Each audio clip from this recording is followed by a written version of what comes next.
ទីបំផុតខ្ញុំត្រឡប់មកវិញហើយខ្ញុំនឹកអ្នកខ្លាំងណាស់បងប្រុសហ្គល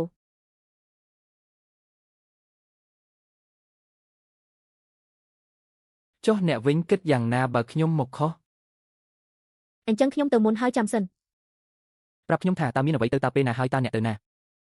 បុរសទាំងនោះស្លៀកពាក់ធម្មតាដែលខ្ញុំចង់នៅជាមួយដូចអ្នកកំពុងដាស់តឿនខ្ញុំរួចហើយខ្ញុំមិនចង់នៅជាមួយពួកគេពីដំបូងឡើយប៉ុន្តែនេះគឺលែងនៅបន្ទាប់មកតើអ្នកអាចប្រញាប់ខ្ញុំទេខ្ញុំនឹងប្រាប់ពួកគេថាដើមឡើយខ្ញុំចង់ទៅថ្ងៃនេះប៉ុន្តែពួកគេបានរុញខ្ញុំនឹងទៅថ្ងៃស្អែកបើចង់ញ៉ាំសាច់ជាមួយខ្ញុំឈប់និយាយមិនសមសោះខ្ញុំនឹងត្រឡប់ទៅវិញឥឡូវនេះហើយប្រាប់គេថាគឺបងយោដែលបានធ្វើការលំបាកប្រសើរជាងគុំយកវាទៅជាមួយអ្នកតើអ្នកគួរយកវាទៅជាមួយអ្នកទេយ៉ាងណាមិញយើងទាំងអស់គ្នារស់នៅក្នុងក្រុមតែមួយ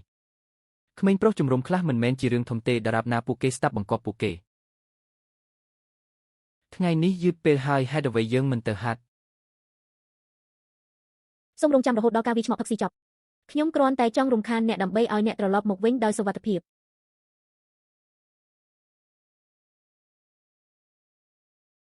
ច្បាស់ណាស់ថាជាការវិលត្រឡប់ទៅសម័យទំនើបវិញមែនទេប្រពន្ធប្រគល់លុយឲ្យខ្ញុំវិញ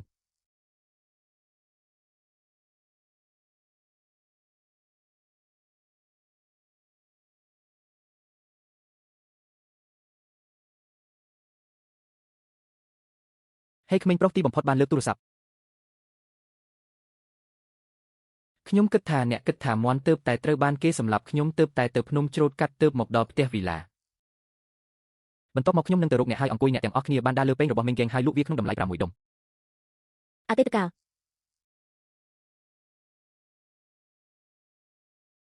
ផឹកច្រើនទៀត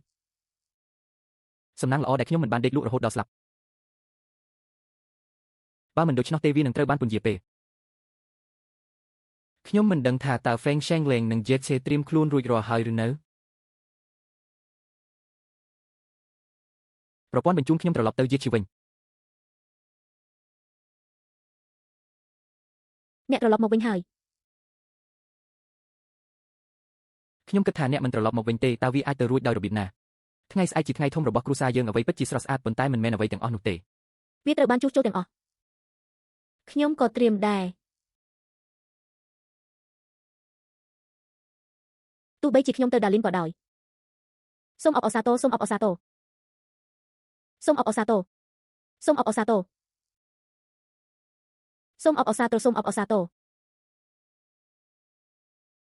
ថ្ងៃនេះមិនត្រឹមតែជាថ្ងៃសម្រាប់ Shengleng ប៉ុណ្ណោះទេប៉ុន្តែក៏ជាថ្ងៃសម្រាប់ខ្ញុំនិងឆានីផឹកស្រាផងដែរតាមពិតពេលមកភូមិនេះខ្ញុំតែងមានអារម្មណ៍បែបហ្នឹង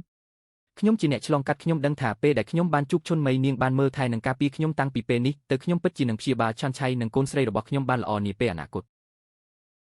ទាំងអស់គ្នាសូមរីករាយមិនអីទេតោះទៅ